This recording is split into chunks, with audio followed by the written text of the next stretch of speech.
শুভ সকাল বন্ধুরা।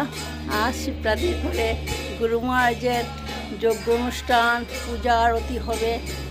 সংকল্প মাস শুরু হয়েছে, তো সবাই করে প্রতিদিন কেউ কারোর বাড়িতে পূজা আরতি দিচ্ছেন, যজ্ঞ অনুষ্ঠান দিচ্ছেন, কেউ আশ্রমে দিচ্ছেন। আশ্রমে তো প্রতিদিনই চলে, তো এই এক মাস লাগাতার চলতেই আছে।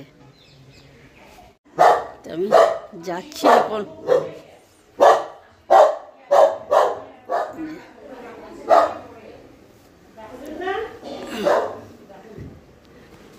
এই যে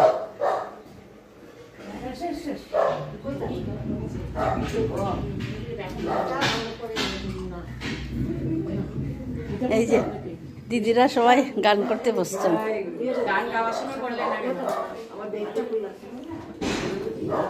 তারপর শিবরাত্রি ঠাকুর করে দেখাচ্ছি। গরু মাছ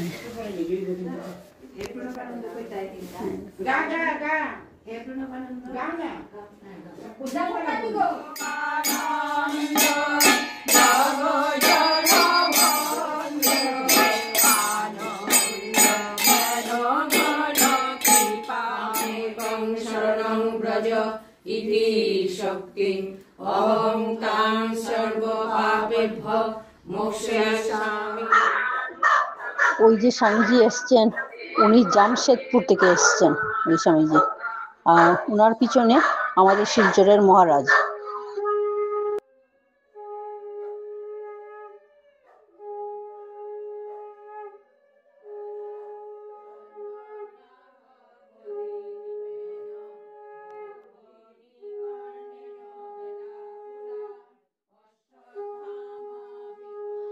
এখন দিদিরা গীতার ১২ অধ্যায় পাঠ করছেন।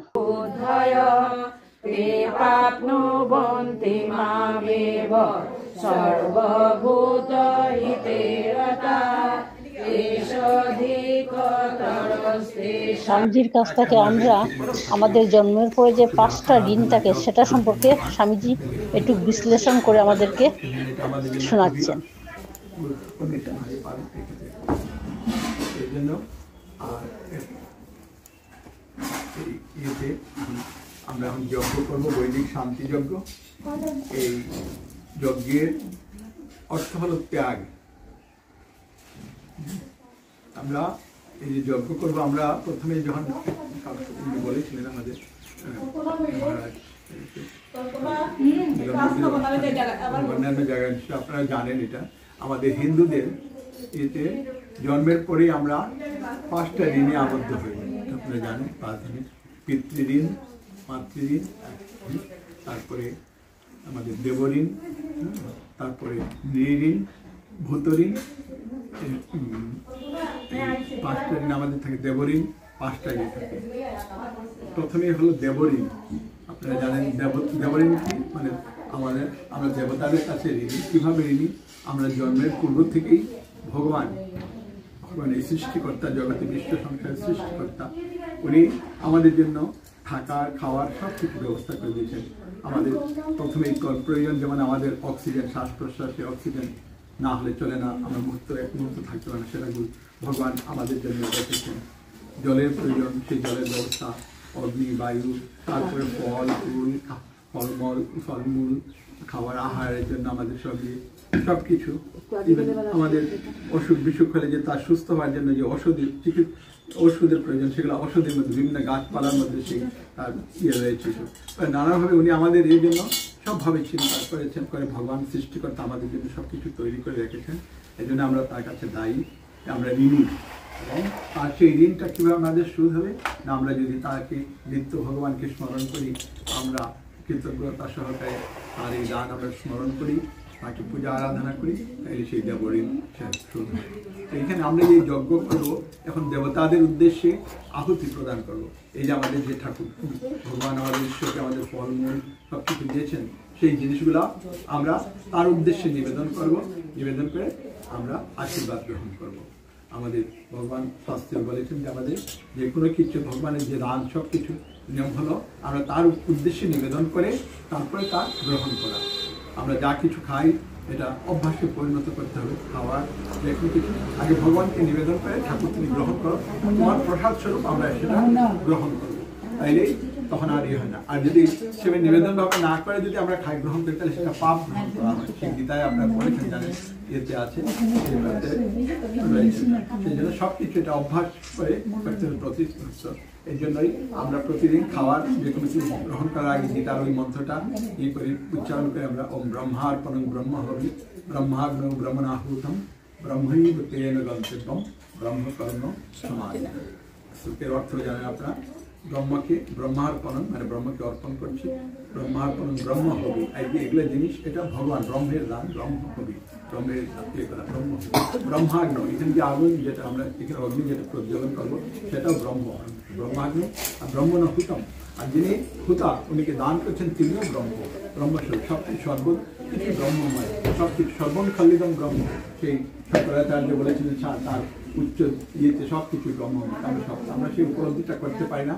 জ্ঞানের আমাদের যখন পূর্ণ বিকাশ হয়ে তখন আমরা বুঝতে পারি সবকিছু ভগবানের সৃষ্টি, সবকিছুর মধ্যে কিন্তু পরিব্যাপ্ত ভগবান সবকিছু ইয়ে বলেছেন তখন এই জন্য হবি সবকিছু অগ্নি সব ব্রহ্মৈব তেন গন্তব্যম ব্রহ্মকর্ম সমাধি।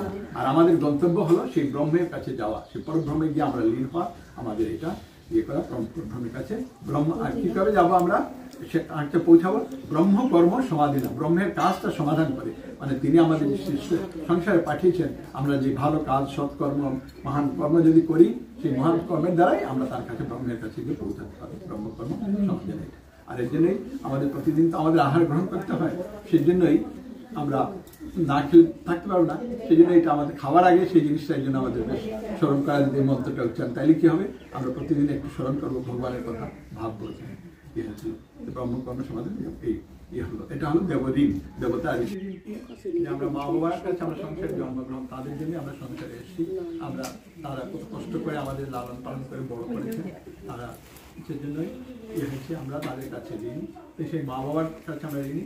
সেই ঋণটা সূক্ষ্মভাবে আমরা যদি মা বাবার সেবা যত্ন করি, তাদের পরিচর্যা করি, তাদের করি, হ্যাঁ, তারা যেভাবে আমাদের নির্দেশ দেন সেইভাবে চলি। আর তাদের মনে যাতে কষ্ট না দিই, তারা যখন অসুস্থ হন তাদের সেবা যত্ন করি, এবং তারা যখন মারাও যান তারপরে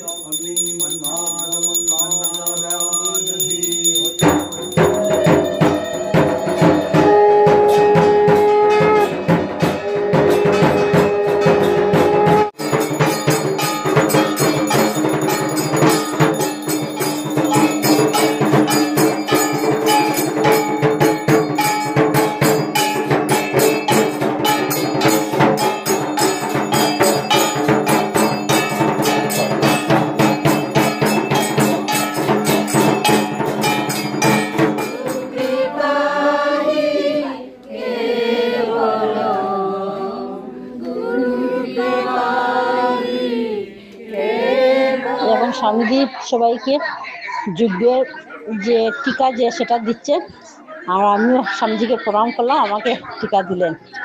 তো ঠিক আছে বন্ধুরা, আজকের জন্য এইটুকুই। আপনারা সবাই ভালো থাকবেন, সুস্থ থাকবেন, আর আমার ভিডিওটা অবশ্যই আপনারা দেখবেন। জয় গুরু মহারাজ।